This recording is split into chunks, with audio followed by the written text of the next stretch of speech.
اپنے رب کے لیے قربانی کر۔ اور حدیث مبارکہ میں اللہ کے نبی علیہ الصلوۃ والسلام نے فرمایا کہ اے لوگو، یقیناً ہر گھرانے پر ہر سال ایک قربانی کرنا لازمی ہے فرمایا۔ ان دونوں دلیلوں کی روشنی میں اور دیگر نصوص مبارکہ کی روشنی میں راجح قول کے مطابق قربانی کرنا ہر صاحب استطاعت گھرانے پر واجب ہے، فرد پر نہیں، گھرانے پر واجب ہے۔ اگر جوائنٹ فیملی ہے اور گھر میں کئی بھائی ایک ساتھ رہتے ہیں، اگر ہر ایک اپنی طرف سے قربانی کرنا چاہے تو اچھی بات ہے، لیکن وجوب کے طور پر ہر صاحب استطاعت اور صاحب حیثیت گھرانے پر قربانی کرنا واجب ہے راجح قول کے مطابق۔ سامعین محترم، قربانی حقیقت میں رب ذوالجلال کی طرف سے اس امت محمدیہ پر ایک بڑا احسان ہے، اور جب بھی کوئی مسلمان اخلاص اور للہیت کے ساتھ قربانی کرتا ہے تو اللہ کے فضل و کرم سے اس قربانی کے بال کے حساب سے اس کو اجر و ثواب دیا جاتا ہے، اس کے گوشت کے بدلے میں، اس کی ہڈی کے بدلے میں، اس کی چربی کے بدلے میں، اور جو بھی قربانی کے جانور پر مشتمل ہے اس کا جسم، اس کے تمام اعضاء اور ذرات کے بدلے میں قربانی کرنے والے کو رب ذوالجلال اجر عظیم عطا فرماتا ہے۔ سبحان اللہ، نعمت بھی اسی کی، جانور بھی اسی کا، مال بھی اسی ذات کا، لیکن رب ذوالجلال وہ نعمت، وہ مال ہمیں عطا کر کے ہم جب اس جانور کو قربان کر لیتے ہیں اخلاص اور للہیت کے ساتھ تو رب ذوالجلال اس پہ ہمیں عظیم اجر و ثواب عطا فرماتا ہے۔ قربانی کے لیے بنیادی شرط یہی ہے کہ وہ اخلاص اور للہیت کے ساتھ ہو۔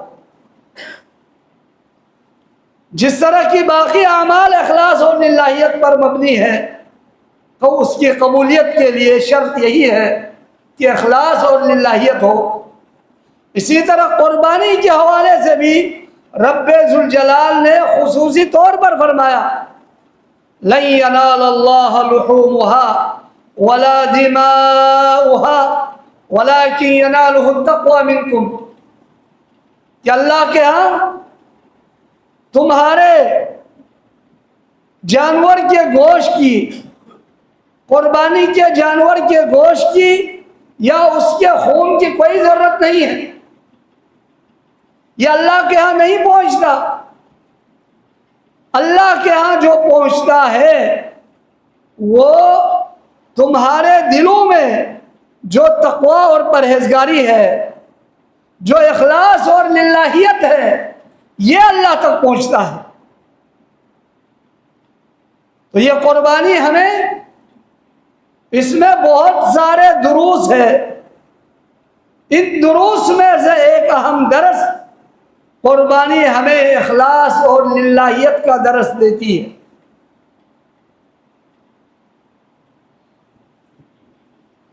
یہ وہ عظیم ہستی کی یاد میں ہم جانور کو قربان کر رہے ہوتے ہیں، جن کے لیے رب ذوالجلال نے طرح طرح کی آزمائش میں ڈالا جن کو، اور ہر آزمائش میں وہ کامیاب ہوئے۔ جس طرح کہ اللہ تعالیٰ نے فرمایا وَإِذِ ابْتَلَىٰ إِبْرَاهِيمَ رَبُّهُ بِكَلِمَاتٍ فَأَتَمَّهُنَّ۔ اس وقت کو یاد کرو جب ابراہیم علیہ السلام کو ان کے پروردگار نے مختلف طریقوں سے آزمایا، اور ابراہیم علیہ السلام ہر آزمائش میں وہ کامیاب ہوئے، 100/100 کامیاب ہوئے۔ وہ ابراہیم علیہ السلام کو جب ہم بیٹے کی حیثیت سے دیکھتے ہیں تو ابراہیم علیہ السلام ایک مثالی بیٹا بن کر دنیا والوں کے سامنے آتا ہے، جنہوں نے اپنے باپ کی عقیدے کی مخالفت کرتے ہوئے جب بھی ان سے مخاطب ہوتے تھے ادب احترام کے ساتھ یا ابتی یا ابتی، بار بار وہ فرما رہے ہیں اے میرے پیارے ابا جان، اے میرے پیارے ابا جان، انتہائی ادب احترام کے ساتھ۔ حالانکہ باپ آزر جنہوں نے والعیاذ باللہ شرک جیسے عظیم جرم میں مبتلا تھے، اور باپ آگے سے بیٹے سے مخاطب ہوتے ہیں کہ بیٹا میرے بارے میں اس طرح کی نصیحت نہیں کرنی، مجھے اس طرح کی نصیحت اور واعظ نہیں چاہیے، اگر باز نہیں آیا تو میں تجھے سنسار کر دوں گا۔ باپ آگے سے یہ کہہ رہے ہیں، لیکن بیٹا مسلسل باپ کو پیار و محبت کے ساتھ ادب و احترام کے ساتھ نصیحت کر رہے ہیں، اور آخر میں بھی جب چھوڑ کے جا رہے ہوتے ہیں تو اس وقت بھی میں آپ کے لیے ضرور بضرور استغفار کرتا رہوں گا، مغفرت طلب کرتا رہوں گا، یہ کہتے ہوئے باپ کو الوداع کہہ کر وہ وہاں سے چلے جاتے ہیں۔ باپ کی محبت کو اللہ کی محبت پر وہ قربان کر دیتے ہیں سیدنا ابراہیم علیہ السلام۔ اور اگر ابراہیم علیہ السلام کو شوہر کی حیثیت سے دیکھا جائے تو ابراہیم علیہ السلام ایک انتہائی مثالی شوہر بن کے دنیا والوں کے سامنے آتے ہیں۔ ابراہیم علیہ السلام نے بیوی کی محبت کو رب ذوالجلال کی محبت پر قربان کر دی۔ جب اللہ کی طرف سے حکم آیا کہ اپنے لخت جگر شیر خوار بیٹے کو اور اپنی زوجہ کو بے آب و گیاہ عرب کے میدان میں مکے کے وادی میں چھوڑ کے آنا ہے، ابراہیم علیہ السلام رب کے حکم پر لبیک کہتے ہوئے زوجہ اور بیٹے کو جا کر مکہ کے وادی میں، بے آب و گیاہ وادی میں، جہاں پر نہ کوئی انسان رہتا تھا اور جہاں پر نہ کوئی شجر و حجر، جہاں پر کوئی چرند و پرند نہیں ہوتا تھا، لیکن اس کے باوجود بھی ابراہیم علیہ السلام نے اپنی بیوی اور اپنے بیٹے کو مکے کے وادی میں ان دونوں کو اکیلے چھوڑ کر آئے، اور بیوی بھی انتہائی نیک صالحہ اور تابعدار بیوی تھی۔ وہ بار بار پکار رہی ہے اے میرے سردار، اے میرے آقا، اے میرے شوہر، ہمیں کہاں چھوڑ کے جا رہے ہو؟ نہ یہاں کوئی انسان رہتا ہے، نہ کوئی پھلدار درخت ہے، نہ یہاں پر کوئی پرندہ ہے، کسی قسم کا حیوان بھی نہیں ہے یہاں پر، اس جگہ پر ہمیں چھوڑ کے جا رہے ہیں، کس کے سپرد کر کے جا رہے ہیں، کس کے حوالہ کر کے جا رہے ہیں؟ ابراہیم علیہ السلام پلٹ کے دیکھتے نہیں، جواب بھی نہیں دے رہے۔ تیسری بار زوجہ محترمہ نے کہا اللہ امرک بہذا، کیا رب ذوالجلال نے آپ کو یہ حکم دیا ہے کہ ہمیں اس عرب کے بے آب و گیاہ وادی میں مکے میں چھوڑ کے جانا؟ کیا یہ حکم اللہ کی طرف سے ہے؟ ابراہیم علیہ السلام نے جواب دیا ہاں یہ اللہ کی طرف سے ہے۔ پلٹ کے نہیں دیکھا، ایسے ہی جواب دے دیا ابراہیم علیہ السلام نے۔ پھر وہ زوجہ محترمہ، وہ مومنہ اور موحدہ، جو رب پر مکمل توکل کرنے والی عورت، انہوں نے جواب دیا اذن لا یضیعنا اللہ ابدا، پھر تو اللہ تعالیٰ ہمیں ہرگز ضائع نہیں کرے گا۔ تو الغرض یہاں پر بھی ابراہیم علیہ السلام نے بیوی اور بیٹے کی محبت کو رب ذوالجلال کی محبت پر قربان کر دی۔ یہ ہے اصل قربانی۔ اور جب بیٹا بڑے ہو کر چلنے پھرنے لگ گئے، اور وہ وقت جس وقت بیٹے کی ہر حرکت باپ کو اچھی لگتی ہے، حتیٰ کہ کوئی بھی الٹی سیدھی حرکت کرے باپ خوش ہوتے ہیں، اس دور میں، اس وقت میں، ان ایام میں رب ذوالجلال کی طرف سے ایک اور حکم جاری ہوتا ہے، وہ بھی فرشتوں کے ذریعے نہیں، خواب کی بنا پر، خواب کے ذریعے، جیسا کہ رب ذوالجلال نے قرآن کریم میں فرمایا فَلَمَّا بَلَغَ مَعَهُ السَّعْيَ قَالَ يَا بُنَيَّ إِنِّي أَرَىٰ فِي الْمَنَامِ أَنِّي أَذْبَحُكَ فَانظُرْ مَاذَا تَرَىٰ قَالَ يَا أَبَتِ افْعَلْ مَا تُؤْمَرُ سَتَجِدُنِي إِن شَاءَ اللَّهُ مِنَ الصَّابِرِينَ۔ کہ جب اسماعیل علیہ السلام کچھ بڑے ہو کر اپنے باپ کے ساتھ چلنے پھرنے لگ گئے، تو انہوں نے، ابراہیم علیہ السلام نے خواب میں دیکھا، اور وہ خواب بیٹے کو ذکر کیا، اے میرے پیارے بیٹے، بے شک میں نے خواب میں تجھے ذبح کرتے ہوئے دیکھا ہے، اب تمہاری کیا رائے ہے؟ یہاں پر ابراہیم علیہ السلام نے اسماعیل علیہ السلام سے جو پوچھا تھا، وہ اگر ان کی رائے نہ ہو تو پھر ذبح نہ کرنے کا ان کا بھی ارادہ ہو، ایسی بات نہیں تھی، بلکہ ابراہیم علیہ السلام کو بھی مکمل یقین تھا کہ بیٹا رب کے حکم پر تن من دھن قربان کرنے کے لیے تیار ہوں گے، اور بیٹے سے رائے اس لیے لیا تاکہ بیٹا بھی اللہ کی اطاعت میں، اللہ کے حکم میں شامل ہو جائے۔ تو بیٹے نے آگے سے کہا اے میرے پیارے ابا جان، جو آپ کو حکم دیا گیا ہے وہ کر گزارے، یعنی مجھے ذبح کر دیجئے۔ اور مزید آگے حوصلہ دیتے ہوئے، تسلی دیتے ہوئے فرماتے ہیں ان قریب آپ مجھ کو پائیں گے اللہ کی مشیت سے، میں صبر کرنے والوں میں سے ہوں، میں جزا بھزا نہیں کروں گا،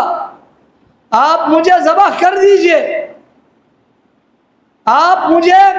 رب کے حکم پر مجھے کاٹ دیجئے، میرے گلے کو مجھے ذبح کر دیجئے، قربان کر دیجئے۔ اور جب باپ اور بیٹا دونوں رب ذوالجلال کے حکم پر لبیک کہتے ہوئے تابعداری کے لیے تیار ہوئے، اور باپ نے بیٹے کو پیشانی کے ساتھ، جو پیشانی کے بل بیٹے کو لٹا دیا، ان کو ذبح کرنے کے لیے لٹا دیا، اللہ اکبر، تو اس وقت اللہ کی طرف سے ندا آئی وَنَادَيْنَاهُ أَن يَا إِبْرَاهِيمُ، ہم نے ندا کر دی ہے ابراہیم علیہ السلام، قد صدقت الرؤیا انا كذلك نجزي المحسنین، یقیناً آپ نے خواب کو سچ کر کے دکھایا، اور بے شک ہم احسان کرنے والے لوگوں کو جزائے خیر عطا فرمائیں گے۔ اور رب ذوالجلال نے بھی فرمایا ان هذا لهو البلاء المبین، یقیناً یہ جو مرحلہ تھا یہ انتہائی واضح اور بہت بڑی آزمائش تھی۔ باپ بیٹے کو ذبح کرنا، وہ بیٹا جس کو ٹھوکر جو لگنا باپ کو برداشت نہیں ہوتا، کوئی روبدار انداز میں دیکھنا، گرجدار آواز میں پکارنا باپ کو برداشت نہیں ہوتا، اس بیٹے کے بارے میں، اور وہ بیٹا جن کو رب ذوالجلال نے بڑھاپے میں عطا فرمایا. کتنی محبت تھی ابراہیم علیہ السلام کے دل میں، لیکن رب ذوالجلال کی محبت اس سے بھی زیادہ بڑی، اس سے بھی زیادہ مقدم، اور بیٹے کی محبت کو اللہ کی محبت پر قربان کر دی. یہ ہے اصل قربانی. نبی علیہ الصلوۃ والسلام فرماتے ہیں لا یؤمن احدکم حتی یکون ہواہ تبعا لما جئت بہ. لوگو، تم میں سے کوئی اس وقت تک صحیح معنوں میں مومن نہیں بن سکتا جب تک اس کی ساری خواہشات میری شریعت کے مطابق نہ ہو. قربانی کا جو اصل مقصد ہے، اس کا جو اصل فلسفہ ہے، وہ ہے ہماری تمام خواہشات کو، ہماری تمام محبتوں کو رب ذوالجلال کی محبت پر قربان کر دینا. یہ ہے اصل قربانی. آج کل ہمیں اپنی مرضی کے مطابق شرعی احکام میں سے کوئی حکم سمجھ میں نہ آئے،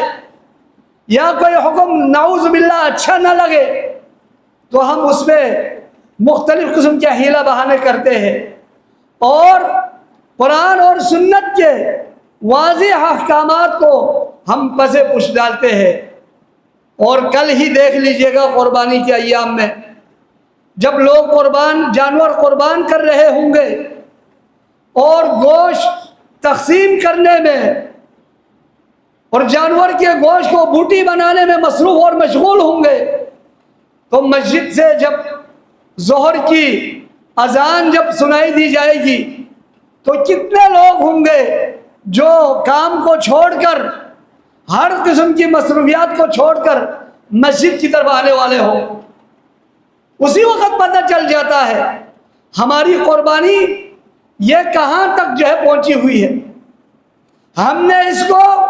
رسم و رواج کے طور پر ہم قربانی کر رہے ہیں، یا رب ذوالجلال کے حکم سمجھ کر ہم قربانی کر رہے ہیں، اسی وقت پتہ چل جاتا ہے. اکثر لوگ قربانی کے جانور ذبح تو کرتے ہیں لاکھوں کے حساب سے بھی، لاکھوں روپے دے کر قربانی کے جانور خریدا ہوا ہے اور وہ ذبح کر رہے ہیں، لیکن اکثر لوگ والعیاذ باللہ ظہر کی نماز بھی نہیں پڑھتے. ایسے لوگ بھی ہیں. اور یاد رکھیے، منبر رسول پر بیٹھ کر انتہائی ذمہ داری کے ساتھ میں کہہ رہا ہوں، ایک فرض نماز جان بوجھ کر چھوڑ دینا ہزاروں اور لاکھوں کے حساب سے بھی قربانی کرے تو اس کی کوئی حیثیت نہیں ہے. ایک فرض نماز جان بوجھ کر چھوڑ دینا. ہم نے فرض نماز کو، فرائض کو ہم نے اس وقت بہت سارے لوگوں نے والعیاذ باللہ ثانوی حیثیت دیے ہوئے. اصل تو فرض ہے. قربانی بھی ٹھیک ہے، یہ بھی واجبات میں سے، لیکن نماز، فرض نماز کی جو اہمیت ہے وہ قربانی کی بھی نہیں ہے.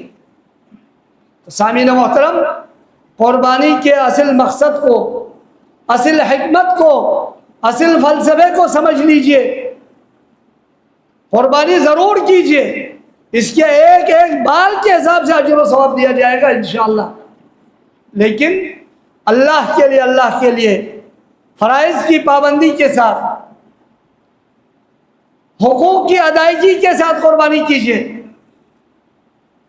اور اگر ایسا نہیں کیا تو عین ممکن ہے کہ ایسے شخص کی قربانی اللہ کے ہاں قبول نہ ہو والعیاذ باللہ. اللہ سے دعا ہے کہ اللہ تعالی ہمیں اخلاص اور للہیت کے ساتھ قربانی کرنے کی اور اس کے مقاصد، حکمتوں کو صحیح معنوں میں سمجھنے کی اللہ توفیق عطا فرمائے. وباللہ توفیق وصلی اللہ وسلم علی نبینا. الحمد للہ رب العالمین والعاقبۃ للمتقین ولا عدوان الا علی الظالمین والصلاة والسلام الأتمان الأكملان على أشرف الأنبياء والمرسلين وعلى آله وصحبه أجمعين ومن تبعهم بإحسان إلى يوم الدين. اما بعد، سامعین محترم،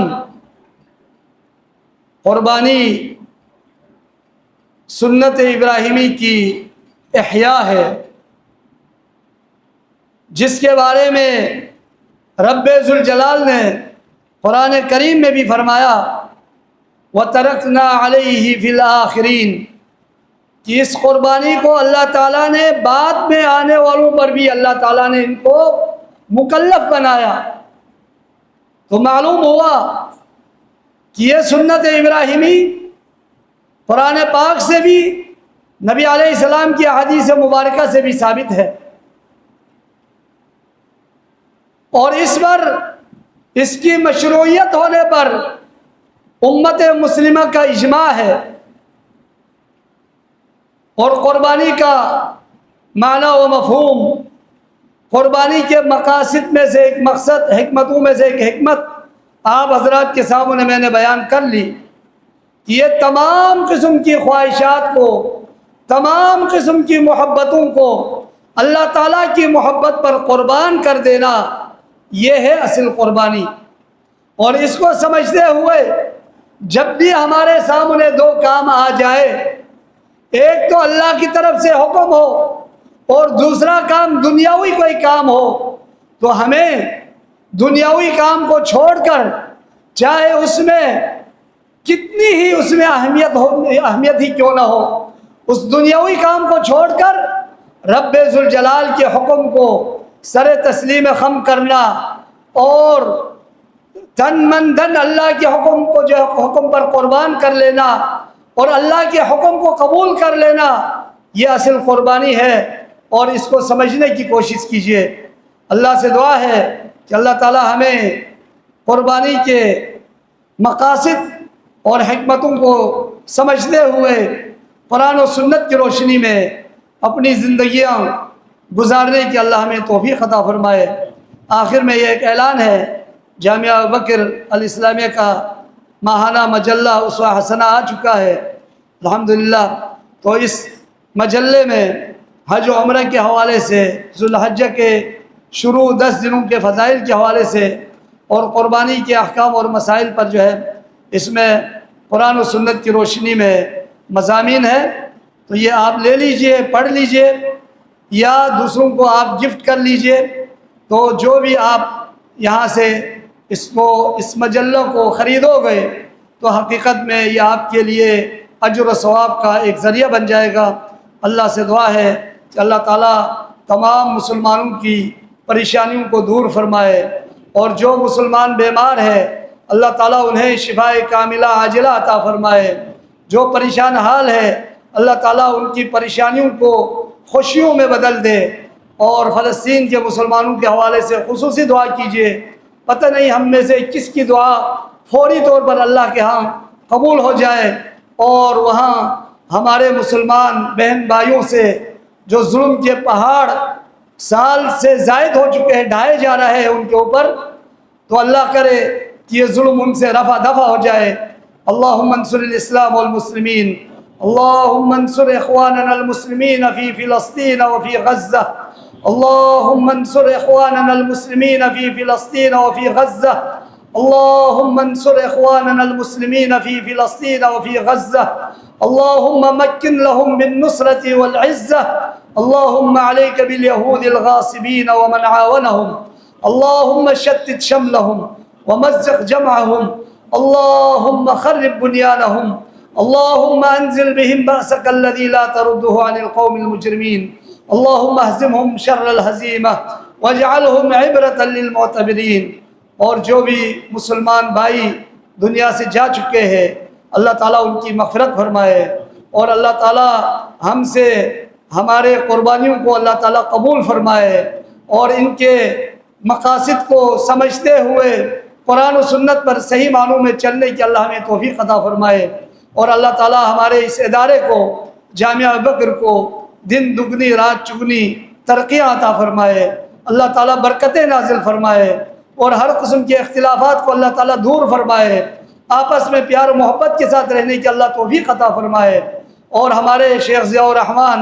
رحمہ اللہ، اللہ ان کی شہادت قبول فرمائے، اللہ ان کے درجات کو بلند فرمائے، اللہ تعالیٰ ان کی مکمل مغفرت فرمائے، اللہ انہیں جنت الفردوس میں اعلیٰ علیین میں داخل فرمائے، اور جتنے بھی ہمارے عزیز و اقارب دنیا سے جا چکے ہیں اللہ تعالیٰ ان سب کی مغفرت فرمائے، ان سب کے درجات بلند فرمائے، ان سب کو عذاب قبر سے، عذاب جہنم سے اللہ تعالیٰ سب کو محفوظ رکھے۔ وباللہ توفیق۔ ربنا آتنا فی الدنیا حسنہ وفی الآخرۃ حسنہ وقنا عذاب النار۔ سبحان ربک رب العزۃ